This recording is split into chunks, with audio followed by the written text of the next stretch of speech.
Hello everyone! Here we will learn about grammar simple future tense and simple continuous tense through a poem titled Good Bones by Maggie Smith. And we also will learn about the poem's meaning, elements, and more. And here is my team. In the middle, there is me, Maura Natasha Mulyawanata. On the right, there is Chalila Alilatul Bariza. And on the left, there is Alia Nur Ramadhani Putri. Here we will start our video, but before that, I want to show you something. Haha, you definitely didn't expect this to happen, right? I'm a wizard cat, and with my magic, I will turn my friends into cats just like me. But wait, where's my wand? Oh, there it is. And now, with one swing.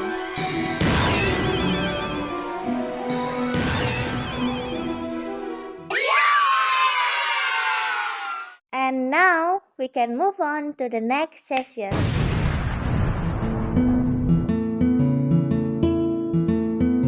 Welcome to Mobile Legend!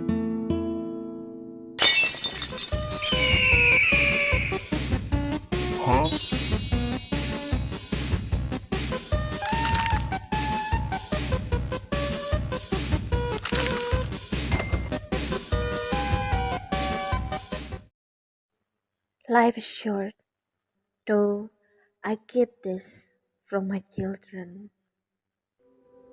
Life is short, and I've shorted mine in 1,000 delicious ill-advised ways. 1,000 deliciously ill-advised ways I'll keep from my children. The world is at least 50% terrible, and that's a conservative estimate, though I keep this from my children.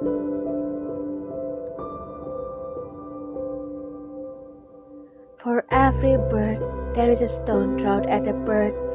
For every loved child, a child broken, begged, sunk in a lake.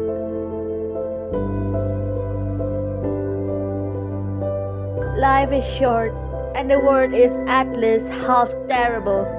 And for every kind stranger, there is one who will break you. Though I keep this from my children. I'm trying to sell them the word.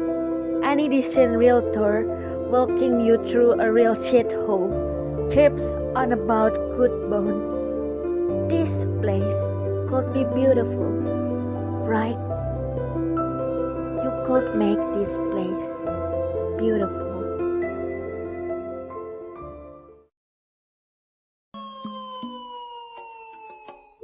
Hello, everyone.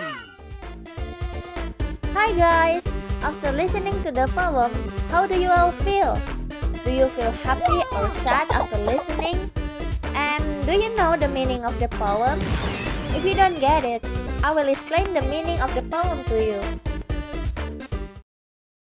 Overall, the poem tells the story of a mother who lies to her child about how the world is so beautiful. On the contrary, a harsh truth about the world is that it is filled with negative things. The mother really wants to live in peace with her child in the midst of a world filled with violence. She still believes that there will be goodness among the negative things in this world and tries to make it better. For further analysis, in lines 1 to 5, the poem begins with negative sentence. Life is short. After that, a sentence appeared, though I keep this from my children. These two sentences show that the mother knows the negative things in this world, but she hides it and doesn't want her children to know, with the reason of wanting to protect her children. Then a focus of 1,000 delicious ill-advised ways, repeated twice in these first 4 lines, suggests that the hedonistic joys of life, even though some things may not always be good in the long run, You don't think of it for a moment. In lines 6 to 13, there is a sentence. The world is at least 50% terrible, and that's a conservative estimate. It shows how cruel the world is. There are 50% good and 50% bad. You may encounter an evil person so easily with this percentage. But again, the mother tries to hide it from her children. Throughout lines 8 to 12, the mother made a scenario which one side bad and good. She said that for every good thing, there is an equally bad thing happening at the same time. The first example she uses is, for every bird there is a stone thrown at a bird, focusing on violence against nature. The same goes for humans. For every loved child, the mother suggests that there is a child broken, backed, sunk in a lake. And then in lines 14 to 17, the mother using a word realtor that's selling a house. They walk through a real shithole, here representative of the word, and talk about good bones. She uses a rhetorical question with, "This place could be beautiful, right?" The mother seems to need someone to affirm her, someone to tell her that the world is not as bad as it seems.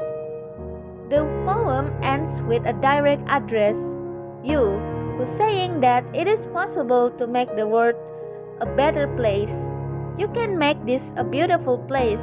You can make a difference.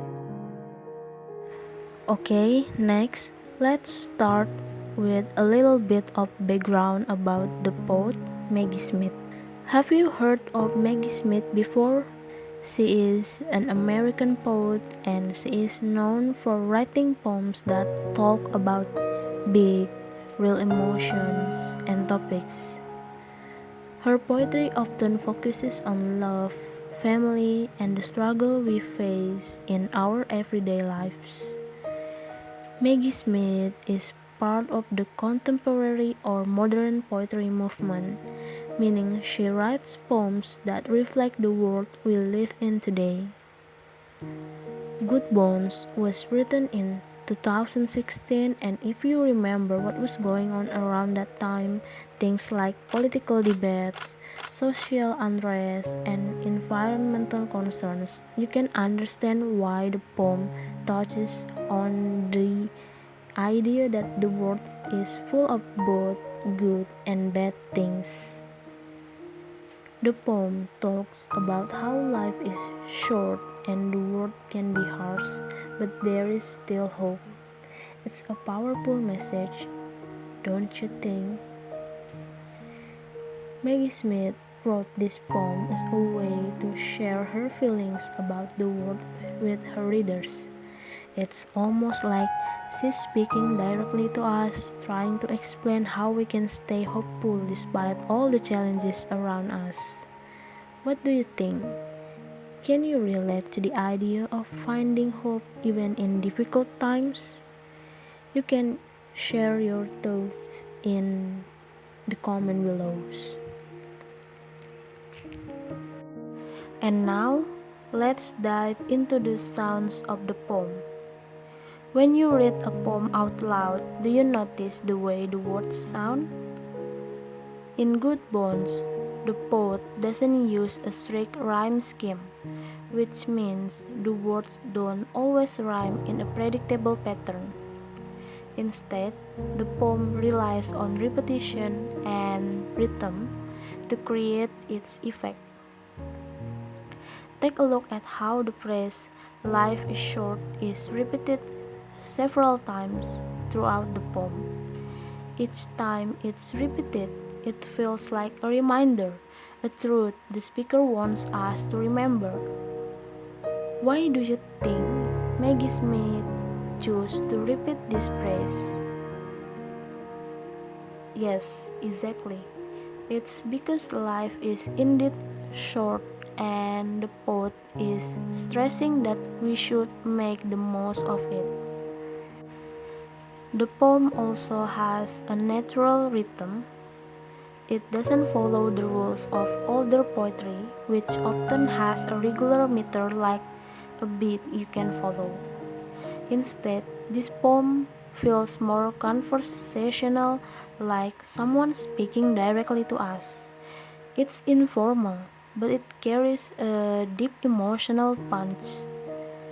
Does it feel like the poet is having a heart to heart talk with you? That's what makes this poem feel so personal and real.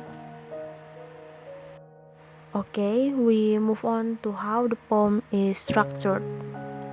A stanza is like a paragraph in poetry. The poem is divided into several stanzas, and each one has a different focus or idea. The first stanza talks about how life is short. The second one starts to bring in the idea that the world can be terrible, and the next stanzas bring in stronger imagery and metaphors. Notice that the poem doesn't have a set number of lines in each stanza, and there is no fixed rhyme scheme. The poem feels free, like the speaker's thoughts are flowing naturally. This is a common characteristic of modern poetry. It's not bound by strict rules like older poetry was. The poem also uses imagery, which means using words that create pictures in our minds. For example, when the poet says, "A child broken back sunk in a lake," what image comes to your mind? Yes, it's a very powerful image. The poet uses this image to show us that life can be hard and that not everything is perfect. But even though the world can be harsh, there is still beauty to be found. And that's what the metaphor about good bones is all about. And then, let's talk about the language of the poem. Maggie Smith uses simple words, but each one has a lot of meaning behind it. For example, when she says the world is at least 50% terrible, it's a very straightforward statement, right? There's no sugarcoating it. The world is tough, but we still live in it. What do you think about the way she talks about the world being terrible? Her choice of language makes us feel the weight of reality. It's not an easy world we live in, but it's real. The poet doesn't hide the bad things. She also uses words that make us feel emotions, like when she talks about a stone thrown at a bird or a child broken. These words don't just tell us about the world, they make us feel what's happening. And that's one of the most powerful things poetry can do, right? Okay, let's talk about modern poetry. Modern poetry is different from the older poetry you might have studied, where there were clear rules about rhyme, meter, and structure. Modern poets like Maggie Smith often break those rules. They write about real life, about emotions, struggles, and hope. The language is often simple, but it's packed with meaning. One of the biggest things in modern poetry is that poets talk about things that really matter. They talk about what's going on in the world, what people are going through, and how we can find hope in a difficult world. That's exactly what Maggie Smith is doing in Good Bones. She is telling us that even though the world is tough, there's always the chance to make things better. Does that sound like modern poetry to you? So here is the noble works of poetry in modern era. First is The Red Wheelbarrow by William Carlos Williams. and the second is The Wasteland by T.S. Eliot, and then the third is In a Station of the Metro by Ezra Pound. And now, let's focus on Good Bones specifically. How does this poem fit into the world of modern poetry? Well, first of all, it talks about real-world problems. The poem doesn't hide the hard parts of life. It shows us that the world is not always kind or fair, but at the same time, it offers us a sense of hope. The speaker in the poem is a parent trying to protect their children.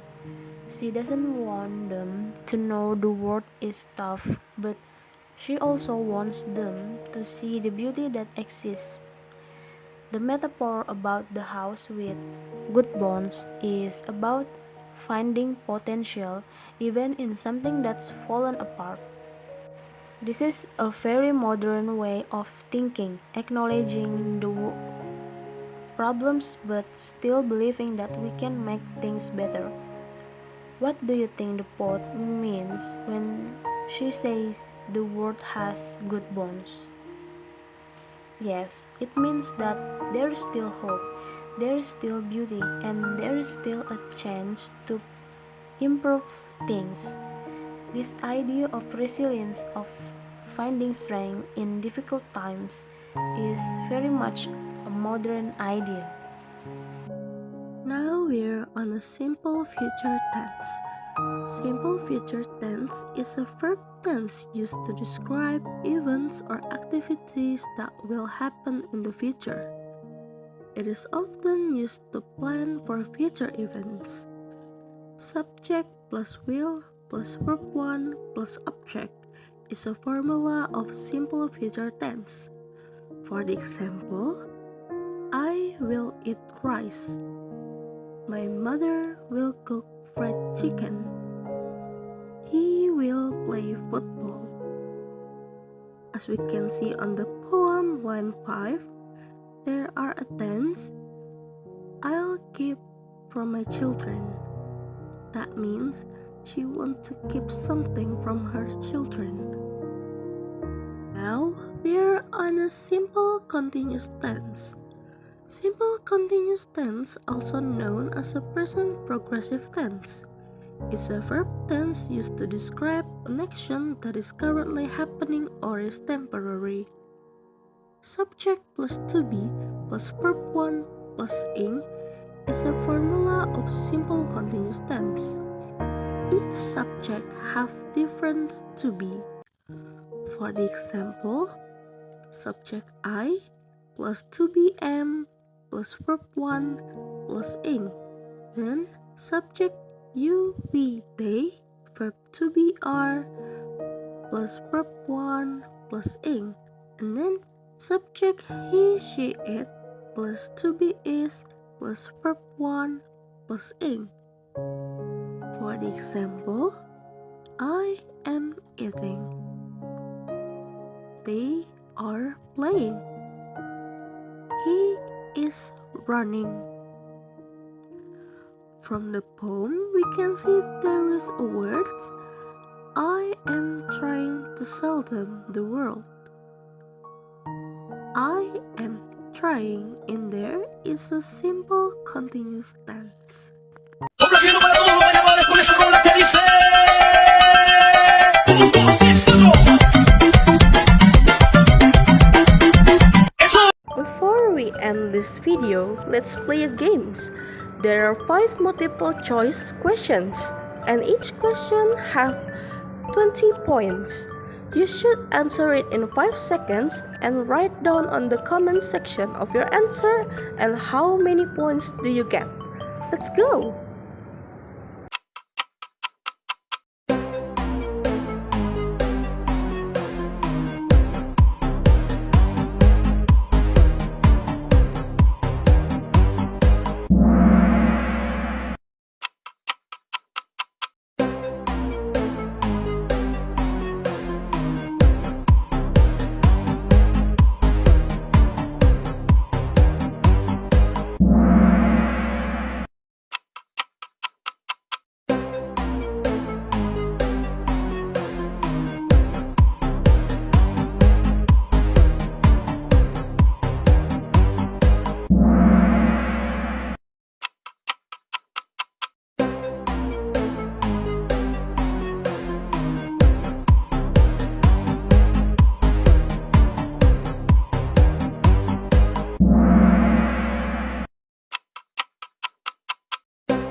Back then, today we learn about many things, like tenses, the meaning of the poem on its era, elements of the poem, and more. Please comment down below about your thoughts of this video. We would love to read your comment. Oh, but wait! Before we end the video, we would like to thank the team behind the making of this video.